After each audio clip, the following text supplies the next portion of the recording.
This is WAW. What a week. What a week. PoliTricks.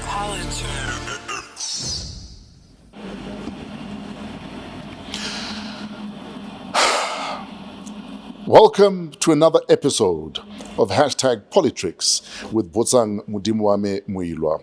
It's been a week of, if it wasn't monkeypox, it was political monkey tricks. Botsang, what on earth is happening this week? It's monkeys all the way. Monkeypox, monkey tricks. You know when you think that last week was a lit week, the following week says, "Yeah, hold my beer." And Kenya right now is on fire. And what I'm loving about what's happening in Kenya is that it's being led by young people saying, no, this is not going to happen. You're not going to just pass a bill, and tax everyone and burden all of us. Well, Fresh, good morning. Morning. We didn't even greet the viewers. Yes, good morning and welcome. Yeah. Listen, Tato, where do we start? Let's start with Kenya, since you have raised that one. But do you know why it's the youth in Kenya? One president, is it William Ruto? Ruto, yes. When he came into power, we would recall that Kenya elections went on almost 50-50. Sure. They won with like 1%. So it was not an outright majority. Sure. But he rallied the youth. The youth rallied behind Ruto because, if you recall, one of the things is that he campaigned by talking about his child as a youth, his childhood during his youth days, how he used to be a street seller, and he funded his education. So he appealed to the youth of the country. And he had promised that more than anybody else is going to take care of the youth because of same situation in South Africa, high unemployment and youth roaming up the streets, and drugs are usage of drugs among youth is becoming bigger and bigger in Kenya. Now the youth are leading the revolution in Kenya, and I call it a revolution because they are protesting about him failing to deliver on his promises. But in the middle of it, me and you, we have praised Ruto once or twice in our show.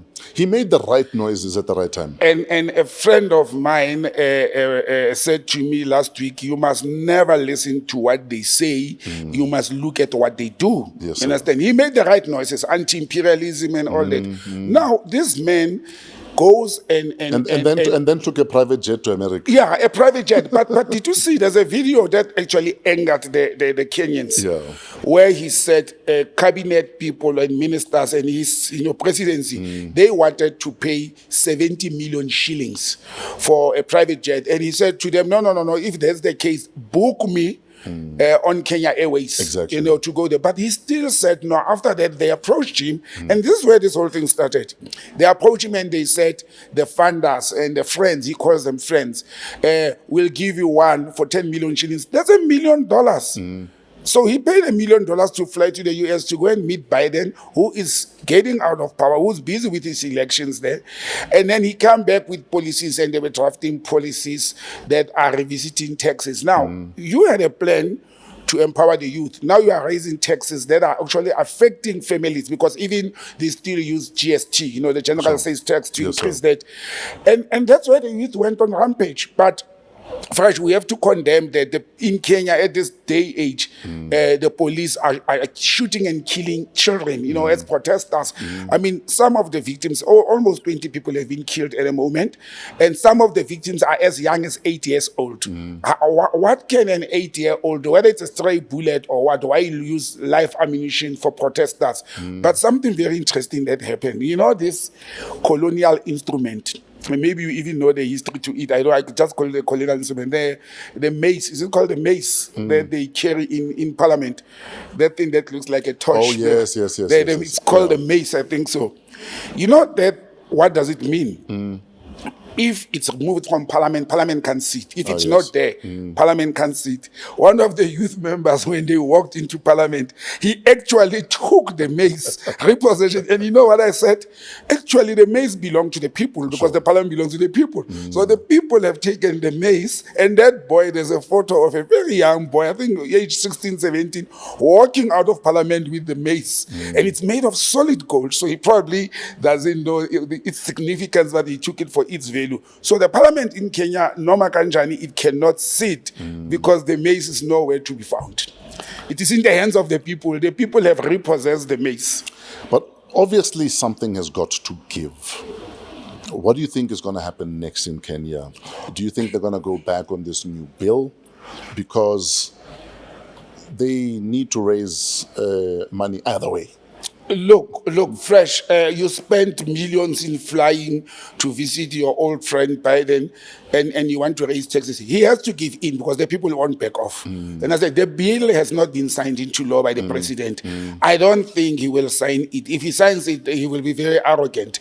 But also signing it, it's putting him at a risk because Raila Odinga is up now. Yes. Odinga is up talking and saying, I've told you this is not the right man for the position. He sold you lies, and look at him. He's not even halfway his term in power. He's already going back to what he promised. So it will be very risky for him to can sign it. One, the protests will not stop.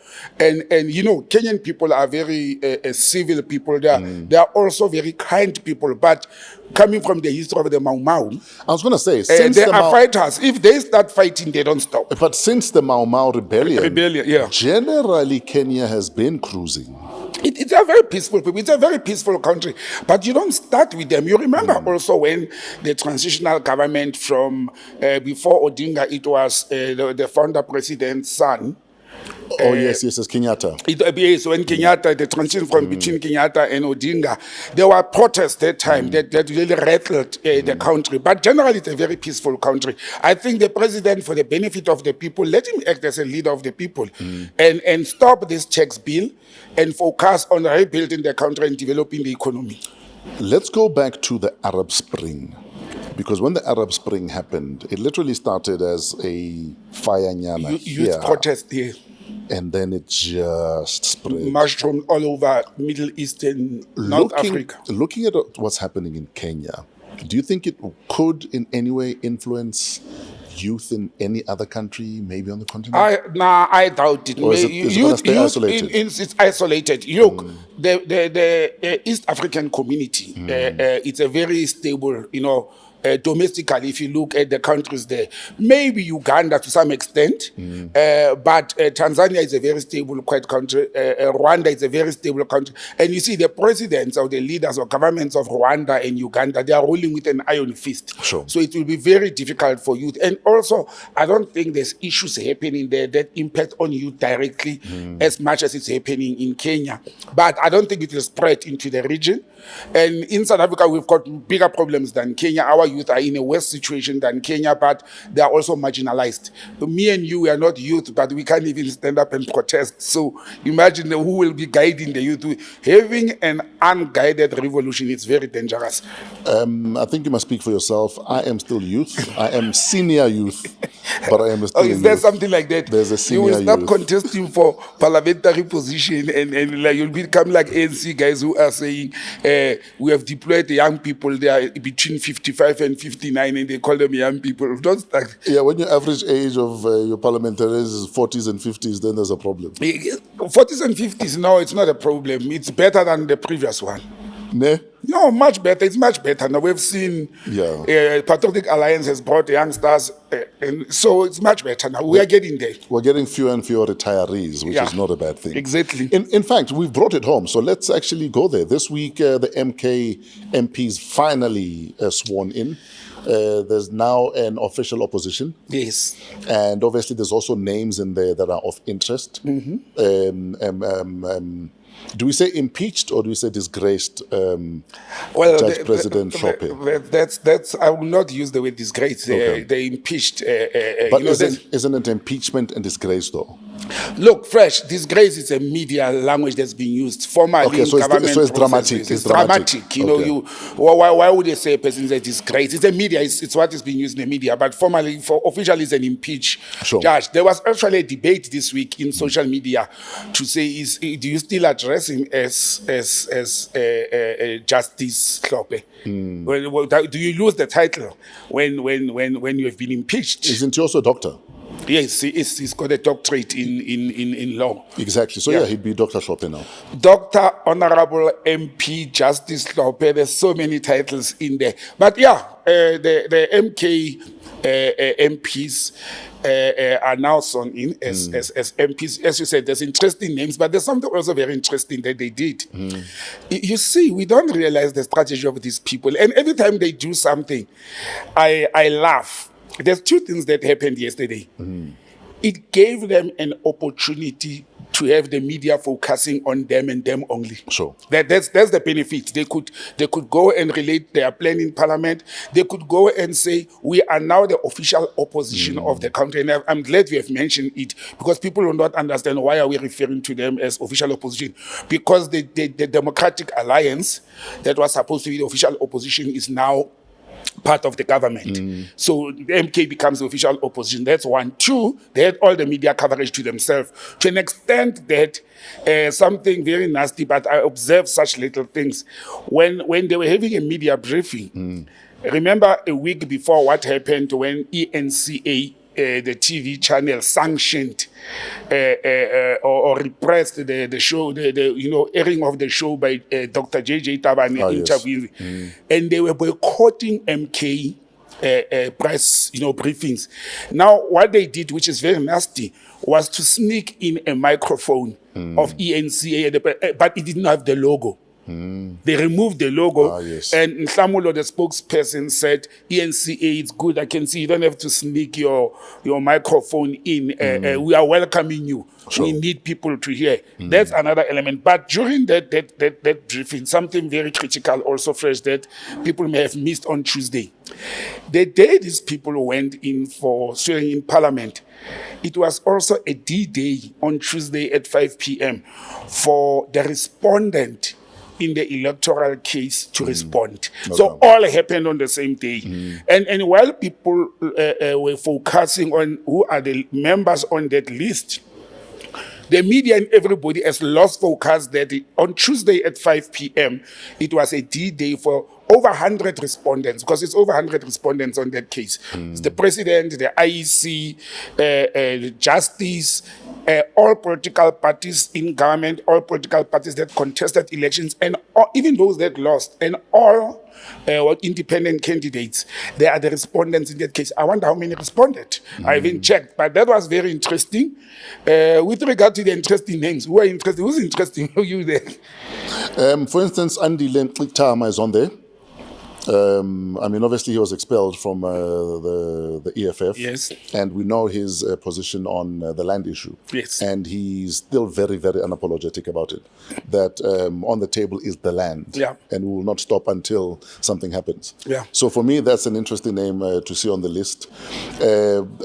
Impeached public protector, Busisiwe Mkhwebane's husband yes. is also in there. And she was there to support at the swearing in. Yes. You know what I mean? I like this marriage of former ANC people. Yeah. It was very interesting. I did not know. I knew that Advocate Mkhwebane's husband is a member of MK, but I did not know that he's on the list. It's on the list. I never cared about the list. With Andile, doesn't surprise me. Sure. I was caught by surprise. I knew 2-3 weeks before by Judge Hlophe, but I never thought he will go to an extent of going into parliament. But with Andile, remember, in February this year, we even spoke about it on the show. The Black First Land First issued a statement to say they are not going to contest elections and they are throwing their weight behind Umkhonto Wesizwe. And I see the media and everybody else refers to him as the former president of BLF. That is incorrect. I can tell you, I spoke to Andile last night as well. Andile remains the president of the BLF. Sure. Andile remains the leader of the BLF. The BLF didn't dissolve. They just decided to not contest elections and they will run with MK to elections, which I also think, Fresh, it's a very good thing. Many times you spoke to Musi Maimane about it. Why are we fragmented as black people? We are all over. And I think that's a good decision for BLF to say, we speak the same language as Umkhonto Wesizwe, therefore let us go and join Umkhonto Wesizwe. They've got the resources, they've got the numbers, numbers. And I think it will be good to have people like Andile in Parliament. It's going to be very interesting. They impeached public protector. They impeached former Western Cape judge president. They dismissed former member of Parliament Andile sitting on opposition benches because the EFF hasn't as well joined the GNU. And there are sharp minds at that. They're also sharp minds. They're also very young and sharp minds. So it's going to be very interesting. That Justice Committee, it's going to be very interesting. And chances are they're going to be sitting on the same Justice Committee that told them they need to go. Chances are one of them may actually become even the chairperson of the Justice Committee. So we're going to have a very interesting year of Parliament. I think our Parliament is going to be much more interesting than Cabinet or anything this year. They've started work this week. They've started forming committees. And we have finished a week, and more days without Cabinet. And I was thinking last night, do we really need them? We're cruising. We're okay without ministers. We've been in auto cruise. We're okay. In fact, isn't that what President Ramaphosa said the other day? Yeah. I think he was interviewed and he mentioned the fact that, things are moving. Things are moving. And surely then that speaks to the fact that people have been saying you don't need a bloated cabinet. Yes. The fact that things can automate themselves to a certain extent. And somebody asked me, but what if there's an executive decision to be made? Sure. We have a president. Exactly. We can make the decision. We don't need 30 ministers and 34 deputy ministers. I think South Africans and those in Parliament, in opposition, they must hold the Democratic Alliance as well as any other party, like who have been saying the cabinet is bloated. Sure. One of the things that they must raise in Parliament is to say, but why are you now increasing it more? Why are you keeping it at 30?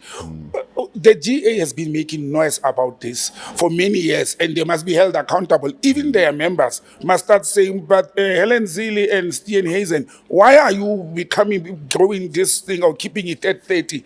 Look, I still say we can reduce our cabinet to between 18 and 20 ministers. We can merge a number of ministries, reduce the cabinet. You must only have less than 10, maybe 5 deputy ministers. Sure. And give them powers of ministers in absence. Amend the constitution, because it's the constitution that's denying them the powers. Right now, the deputy ministers are at work. Because they are not members of the executive authority. Yes. You understand? So they are at work with DGs, they are running the departments. They don't have executive powers, but they are at work. So I think the sooner this decision, that we don't know, probably when the viewers will be watching this show, President Ramaphosa would have made a midnight announcement about members of the cabinet. In fact, speaking of the cabinet, so Zizi Kodwa, a week or two ago, steps down as Minister of Arts and Culture. Yes, and resigned from Parliament as well. Resigned from Parliament. And then this week, he is being sworn in as a member of Parliament, and he's telling the media that, no, I'm on the list. If I'm on the list, I must be here. But people are saying, but surely that goes against the very principle that you displayed a week or two ago. What are your thoughts on that? It's unprincipled. And I'm not going to, pardon me, I'm not going to only talk about what Zizi Kodwa, because his statement was relatively empty. He said he was in Cape Town to be sworn in, and then there was a family emergency in Joburg that he had to come to Joburg. I'm not buying that story, but I also think it's very cheeky and arrogant of ANC, and I thought the elections humbled them. They seem not to be humbled. You see, the ANC owes us as a nation and as a political party that has been leading in government, and I always say this has been misruling the government. They came to us, they came to the public. We had Bontate Mavuso Msimang, we had the former president Kgalema Motlanthe saying we've got a step aside rule, it's an adopted policy of the ANC. They have implemented it, they have practiced it. We have seen the likes of Mtate Isma Khashule, the former SG, stepping out, and many others, as recent as before Zizi Kodwa, because it happened in the same week. It was the Speaker of Parliament. And as that now, what happened to the step-aside rule? Because their rule is very clear to say once you are charged. Yes. Now, this guy's charges even appeared in court. He's out on bail. You understand? So why is it not applicable? It shows the unprincipled position of the ANC, actually. Now, how do people still entrust their political freedom and will in the country into the likes of the African National Congress if they can't even adhere to their own domestic rules and regulations? And again, it shows how undemocratic and unfair they are within the African National Congress. I mean, the man resigned. He defeated the purpose. You resign to say, I'm being charged, I don't want interference, and I'm sticking to the organizational policy. Now, Ntate Mavuso Msimang, Ntate Kgalema Motlanthe, and everybody else, and the 101 stalwarts of the ANC who are talking about cleaning. President Thabo Mbeki, where is he now about that the ANC has been taken by Megodoi, and this Megodoi is, look, I'm quoting him, it's not me calling ANC people Megodoi, it's their president who said that. And what is he saying now? That Zizi Kodwa, who was in court in the dock, is now back and sworn in as a member of parliament. I mean, this is a circus. Who will take such people serious? I've got nothing against Zizi Kodwa. Actually, it's one of the politicians that I like, that I think he is approachable and all that. It has nothing to do with him. This is a principal discussion. This is a principal talk to say, you have a policy, we have seen you implementing it, and I've always said the purpose of step-aside policy of the ANC was to actually neutralize and marginalize the so-called RET forces that were aligned to Jacob Zuma. And it has become clear that's what they created that policy for. Because, Fresh, to be honest, if the Zondo Commission gets implemented, half of ANC leaders will have to vacate those positions. Sure. And it's not me who's saying that. It's not me who's saying it's corrupt. It's them when they went to the Zondo gossip platform, because that was a gossip platform. I called the Zondo Commission, I called it a platform where corrupt ANC people were out to point fingers at each other. 99% of the names mentioned for corruption in the Zondo Commission are members of the African National Congress. Somebody may argue and say, yeah, but they were the leading and the ruling party. So if you are leading and ruling, must you be the most corrupt? No, it doesn't. There's a lot of corrupt people outside. I believe there's corrupt people in every political party, in the DA, in general business people and public. But they should have actually sat in Luchuli House with Justice Zondo and say, let's talk who stole how much. Instead of making us pay 2 billion, now the Justice Zondo report is piling up dust. The NPA comes with an excuse that they don't have the resources to can implement. Really? We spent 2 billion to go and gossip, and you don't have the resources to can implement that. And this is the kind of political leaders we don't want. The current parliament must actually go and get that report to the 7th administration. And I think the EFF and the Umkhonto and many others will push for that. But we will see if you call it GNU. You are a typical South African. You give names to every abbreviation. The government of national unity will take start. I still doubt if it will fly. In fact, that was my next question and concern, because now we are at a situation where we need a cabinet appointed. And now there's a back and forth between the ANC and the DA. There's accusations flying back and forth. The DA is saying, you guys didn't win an election, but you want to behave like you're Mr. Party. But you only have 40%, we have 20%. So surely everything should be proportionally divvied out. Yeah. That if you have 1% of the parliament, then you must get 1% of the government. Yeah. What are your thoughts on that? Look, are the DA's demands unreasonable? Let me scratch my head. Why did you ask me that question? Let me tell you personally for me. Yeah. If Vele, it's a government that's going to be constituted along the lines of, if you want 10%, you are 10% involved, then it's only fair. Yeah.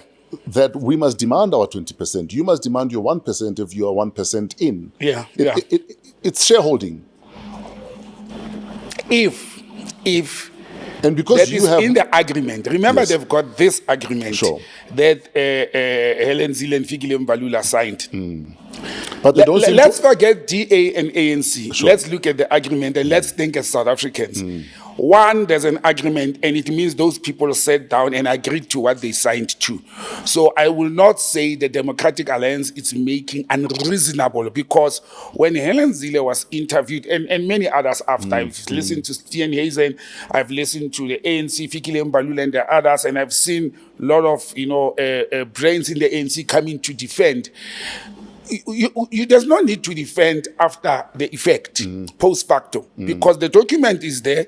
It's either they did not understand it or they are misinterpreting it. Sure. You understand?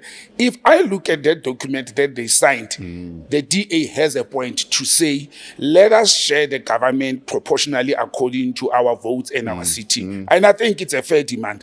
Where it becomes clumsy and wrong is when the DA says to the ANC, for you to invite other people to the party, to come and share the cake, you need to talk to us. I think the DA is not playing fair, because there's nowhere in that agreement that says either of them cannot invite people. The DA can go and invite the EFF to say, let's smoke a peace pipe, come and join us. Understand?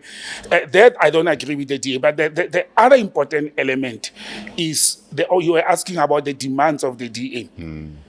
including we want specific ministries. Yes, that's we want the DGs to be our people, etc., etc. Yeah. And this is the same party that was campaigning on the back of cadre deployment is wrong. It's wrong. Yes, they are absolutely mad. But That's also, absolute madness. But also, were they saying cadre deployment is wrong, or were they saying the way it has been applied to enrich certain people that is wrong? Because generally in politics, I will work with the people I trust. It's common cause. It's common cause. I mean, even when Trump won his presidency, he had a brain surgeon responsible for housing. Yes. Because he trusts him as a Republican. You want to work with the people you know. That's normal, Fresh. I've said it before and I've defended. For example, I'll repeat it again. The day Jacob Zuma appointed Mo Shaik, as his security advisor, and I said, why wouldn't he? He trusted him more than anybody else. Yes. But the DA, look, I've said this is absolute madness. Number one, this is the political party that has been talking about the constitution. Number one, the constitution of the country gives the president of the republic authority and absolute powers to can appoint cabinet. Even if you have a sideshow agreement that I said that agreement, it's not a legally binding agreement. It's not constitutional. So whatever is in that agreement cannot supersede. It's a gentleman's agreement. The constitution. That's number one. Two, I don't think you are negotiating in good faith when you say I deserve 10 ministries. We already said they are right there, okay, based on their numbers. But I want these ministries. You can't enforce, you can't demand. You can say we wish. I listened to the leader of Inkatha Freedom Party in Gauteng, and he was asked if they get one, MEC post in Gauteng under Panyaza Lusufi, which one? Listen to the question was, which one would you prefer? And he said, any that the premier will give us, however, we would prefer human settlements. And I already knew before he even explained why human settlements. And they were right. And he was like, because as the IFP in Gauteng, most of our members are in hostels, which are falling under human settlements. And therefore, we want to deliver to our constituency. We think we will deliver better when we do housing. That's common sense, you understand? The DA cannot come, and you must look at their list of the 10 or 11 ministries that they want. It's 11 actually. Number one, they are for finance and control the economic sector. Then they've got the structural ones that are having the budget of the country, like transport, infrastructure, public works, all the key ministries. Then you go and you make a demand to say we want deputy president when you know that there's a thorny issue in the ANC about the deputy president. That's one. Two, you demand that the deputy president is appointed or hired by the president like ministers. And then you even go to an extent of saying, if you don't give us the deputy president, we are demanding the minister in the presidency. We spoke about it last week. That's a key position. It's like a prime minister of South Africa. Sure. Because you manage the performance of other ministers. And then they say, look how smart the DA is. And guys, we have to give them credit where they become smart. The DA says, no, finance, it's okay, we don't want it. We want deputy minister. Do you know why? The deputy minister of finance is in charge of government business, just like the minister is in charge of like the PAC, in government investment corporations and all that. So the deputy minister of finance actually appoints the board of organizations and SOEs like the public, investment corporation and things like that. So they actually will be in charge of the entire economy of the country. I don't think the African National Congress is going to agree to that. I don't think President Ramaphosa will give them all that they want. I think they deserve. Let them be given a chance. They had 20 to almost 21% of the votes, and they will get ministries. And they are very smart as well. When I did the calculations, they are asking for 11, but according to my bad maths, they are qualifying between 6 and 8. So you ask for more, knowing that they won't give you 11, they'll give you less. So you're saying that 20% will give them about 6 to 8 ministries? 6 to 8, yeah, 6 to 8, depending on. Remember, there's also a battle of the interpretation to say, are we going to share with these other kids that are invited to the party? And there's that battle as well. What do you say to a person who says, but if Botsang becomes the new minister, but has a DG from another party, then we're not going to work together here? Again, Fresh, remember, these people, when you are in a political office, you are a political office bearer, once you take an oath, your party uniform stays outside. You are supposed to be there. Yeah, but you are supposed to be there to serve the government. These people are talking about for the people of South Africa, for the people of the country, for stability. That's what they are saying. Now, it should not matter who's the DG. Director generals, SOEs, commissioners, or what you call them, the CEOs, they are technocrats. They are professionals in their field. These people have 5-year contracts. They are not linked to a minister like advisors. So why do you want to rattle with that? And also there's another problem. DGs are appointed by the president. There's one thing that people, just like premiers, DGs are not appointed by ministers. They're not hired by the minister. They're not hired by the ministers. Ministers get reshuffled in the 5 years of the government, the lifespan. Now, if you want to link a DG to the ministers, you will actually destabilize the department.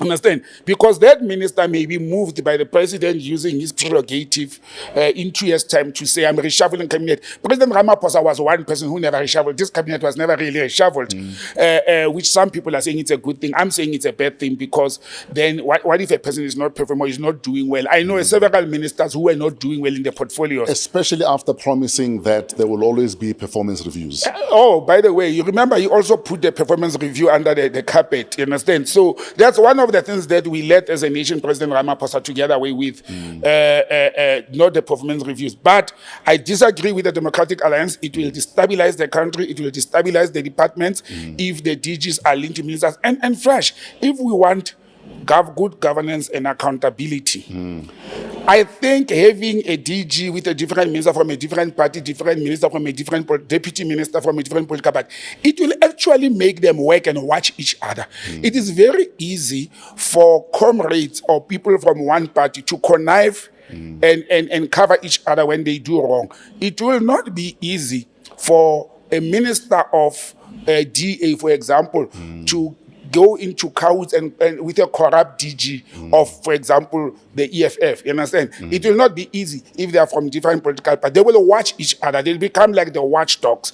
I actually, if I was in a position of power to stabilize the country, if I was President Ramaphosa, I'll do a mixed masala of them. Not that line that the DA want. They want the minister and the deputy minister and the DG. For God's sake, they want to run their own country and own government. That's what they want to do. Do you know what I suspect they're doing? I think they're playing the long game. For me, I don't think it's about now. I think it's about them wanting to say to the country in 5 years, we ran this department. Yes. And this is what we delivered. That's absolutely. Now trust us with everything else and vote for us. They want to demonstrate that where we were absolutely in power or in charge, we delivered. You understand? That's I think you're right. That's what I think it's a long-term debate. I don't think it's healthy for the country, and I don't think we should go that route. But also, you are also interfering with the professionalism of director generals. The government has been trying on the outflow of experts. Sure. We have been saying government is losing experts to the private sector, people who are qualified and experienced in administration or finance or whatever. And now you want to go and fiddle with their contracts. They will lose all these DGs, not political deployees, but you also mentioned the deployees. I think the DA was correct when he said there's nothing wrong with deployment of cadres, but let them be qualified for the post. Sure. Let them not have also, cases and things that are questionable about their conduct, and we should look at their performance. This thing of what the ANC used to do, when a person fails there, then they move them somewhere. They recycle them within government. You fail there, they move you there. You fail there, they move you there. And that was wrong. And that's where cadre deployment has failed the country. But look, whether we like it or not, political parties will always deploy their comrades and their members into strategic government position. Unfortunately, it's like that. Absolutely. Do you think they'll find each other? Because this train needs to move. Look, in fact, the train has been moving. I think these people have found each other. Sure. I think they are wasting the nation's, they are putting us into anxiety. They are wasting the state, the nation's time and all that. I think the battle, it is not about the number of ministers and deployees. I think the battle is which ones. Yes. You understand? I think the battle is which ones do you want, which ones do we give away and all that. Because remember also, for these political parties, they are going to determine who they will give names in to say, if you give us 8 ministries, these are the names. And I think they've submitted that already. Ramaphosa must be sitting with all these sheets from this. But also, I think what the president is going to do, actually, he's even going to appoint ministers. I will not be surprised if Mr. Ramaphosa appoints a minister from the Economic Freedom Fighters. I will not, it won't surprise. The fact that they are for now not in the GNU, I don't think he's going to. I think he's going to give them an olive branch and say, come in, you see, it's the government of national unity. He's going to play that game. I saw Juju cutting a suit. Do you think they'll take it, the EFF? I think they will, depending what it is. Look, the EFF has been, how do I call it, has been flip-flopping. People say Julius is flip-flopping. I don't think it's the EFF as a whole. I still believe Julius, in the next few hours or days, is going to go into the party. He may not join the GNU, but listen to the language he's using. He's no longer fighting. He's saying... He's so measured. He's so measured. I'm going to work with the president. He's a politician now. He's no longer a rebel. You understand? I think they will take it. I think if they're given that position, they will take it. One, they want money. There's money to be a minister. And you know that EFF deployees, they contribute to the party. Two, it may be a political strategy to amass power, to assert yourself. Exactly what you were saying about the DA. They may take that ministry to say, let's show them what we are capable of doing. Sure. So based on those points, I think they will accept it.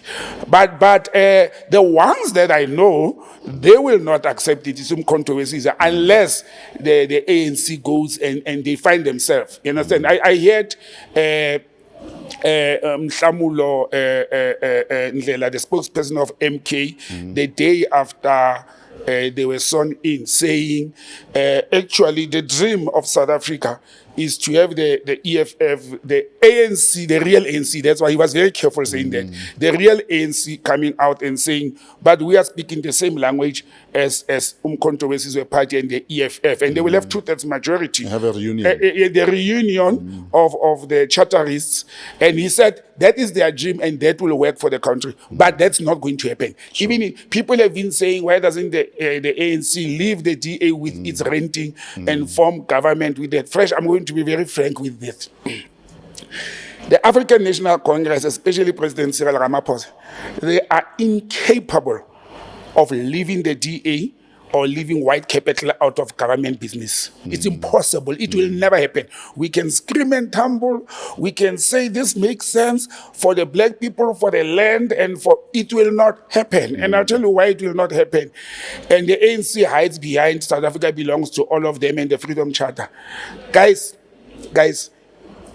white capital has been funding the ANC From 1953, when the Freedom Charter was drafted, to 1955, when it was adopted, the ANC divorced African nationalism and Pan-Africanism because of white capital. You understand? The Jews own the ANC. If you go to Kelvin, where is, people don't know that Kelvin is the capital of Jews in the Gauteng community.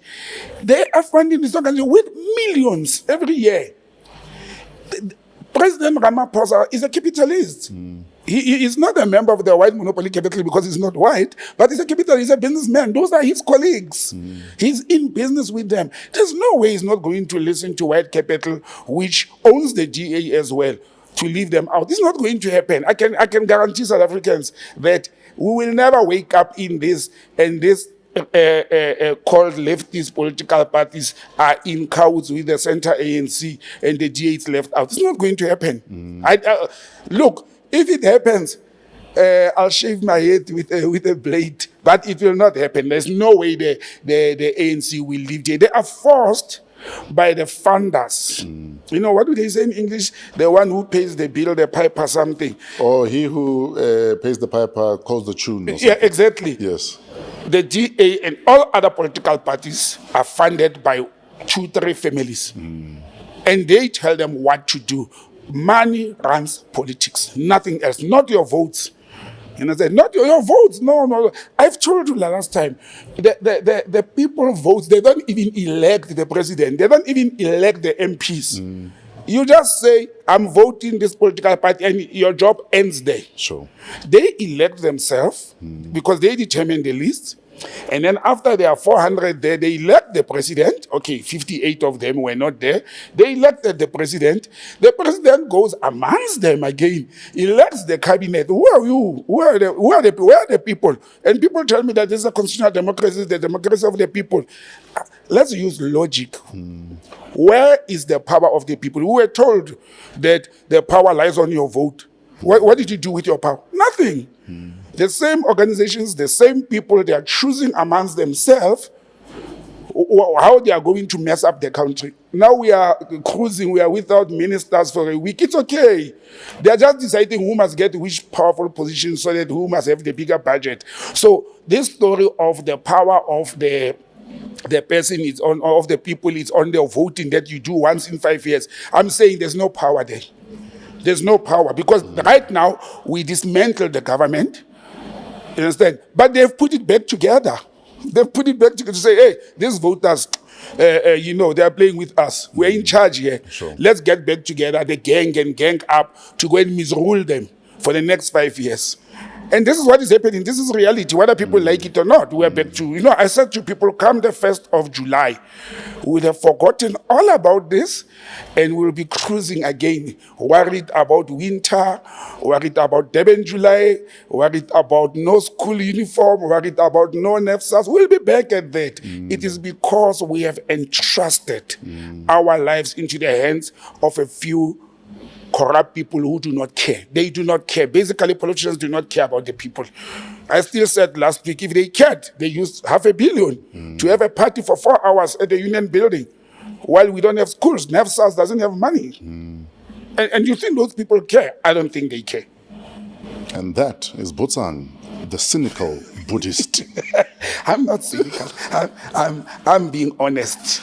Let's wrap it up with what's happening, north of the world.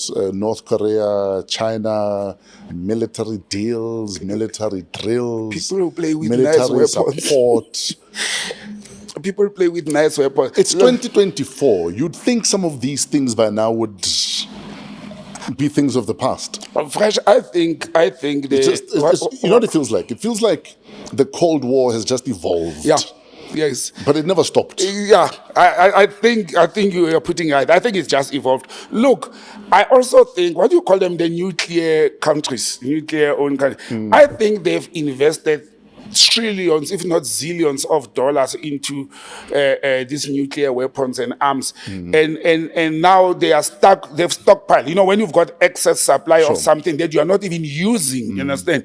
And I think that they're just trying to irritate each other. I mean, a week ago, it was President Putin with your favorite. Yeah, having a bromance. Yeah, they were having a bromance, exchanging. Even bought him a car. A car and dogs, and a Yes. special breed of dogs from North Korea. What is the King Jung? Yeah. And it was them, and also signing a military deal between Russia and North Korea to say, my friend, should anybody threaten you or disturb you, I'm a call away. I've got your back. I've got your back.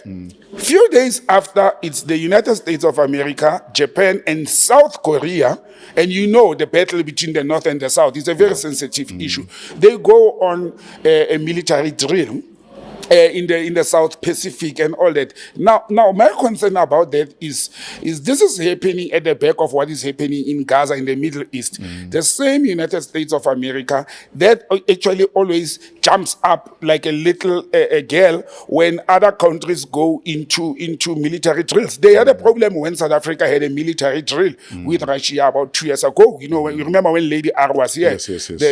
They had a problem with that, but they have a nerve, the Americans, to go and have a military drill with South Korea, knowing the tensions between the two Koreas. And then you find the puppet of the US, Japan, getting into that nonsense as well. And I don't understand, why would the Japanese, are they forgetting the history of how America actually dropped, the Hiroshima, destroyed Japan because of all these things, the nuclear weapons, the nuclear bomb. And as you are saying, it looks like they want to revisit the Cold War. But I don't think it's necessary. I mean, I've just mentioned the Middle East now. In the middle of this whole thing, and the war continues in Gaza and the Middle East. And something came into my mind this week. I've got a friend that works very closely with the Russians, and he's always on RT. And we exchanged a lot of notes, Sure. Throughout and one of the things about 2 months back, when Turkey stood up and imposed sanctions on Israel, I was like, good, Turkey, because of the relationship between Turkey and Russia. I said, good. At least some countries in the Middle East are moving. That guy said to me, and I would not mention his name, he said to me, don't get too excited. President Putin doesn't trust the Turks. And I'm like, why? They looked to me. I said, no, he doesn't trust them actually. He's very cautious. And he said to me, I'll tell you one day. And this week he writes to me, he said, did you see what your friends did? And I'm like, yeah, I saw. Turkey has taken over as the #1 aid, humanitarian aid in Gaza. Britain, again, this is also strange. The United Kingdom has been #1 aid in Gaza. And ask yourself why, Fresh. The UK, which is an ally of Israel and America, has been the #1 provider of humanitarian aid. Now Turkey has taken over as #1, for dropping food and water and humanitarian medicines there. But I came across something and I said, but this is very strange. Do you know the pipeline that supplies oil and fuel, jet fuel, they call jet fuel, and everything, to Israel? It runs through Turkey from Uzbekistan or whatever country that's supplying Israel with oil. The entire part of it crosses throughout Turkey into Israel. Now, if you are Turkey and you are saying to Israel, we agree with South Africa, what you are doing in Gaza is inhuman and unjust. But the pipeline that fuels the jets that are bombing Gaza is coursing through Turkey. Why doesn't Turkey cut that pipeline? I was going to say, are you saying switch it off then? Yes, switch it off.